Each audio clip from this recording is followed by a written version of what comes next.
વડોદરા શહેરમાં જાણીતા consumer activist પી પુરજાણી દ્વારા રિવોલ્વર વડે જાતે જ ગોળી મારી મોતને વહાલું કર્યું હતું. અંતિમ પગલું ભરવાને પગલે તેમણે મોબાઈલમાં સુસાઇડ નોટ લખી હતી, જેમાં તેમણે માનેલી પુત્રી કોમલ સિકલીગર અને માતા સંગીતા સિકલીગરના ત્રાસનો ઉલ્લેખ કર્યો હતો.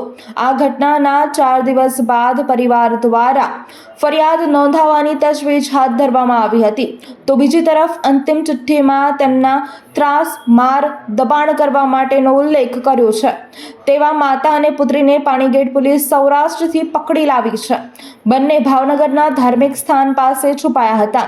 ટીમે ટેકનિકલ અને હ્યુમન સોર્સ થકી શંકાસ્પદ મોબાઈલ નંબર સુધી પહોંચી હતી અને અલગ અલગ નંબર થકી માતા પુત્રી સંપર્કમાં હોવાનું તપાસ કરતી ટીમના ધ્યાને આવ્યું હતું. નંબરના આધારે પોલીસ સૌરાષ્ટ્રના ભાવનગર સુધી પહોંચી હતી અને અહીંયાના ધાર્મિક સ્થળોથી માતા અને પુત્રીને દબોચી લેવામાં આવ્યા હતા અને બાદમાં બંનેને વડોદરામાં લાવવામાં આવ્યા હતા. ગુજરાતના તાજા સમાચાર મેળવવા માટે ચેનલને સબસ્ક્રાઇબ કરો અને શેર કરો.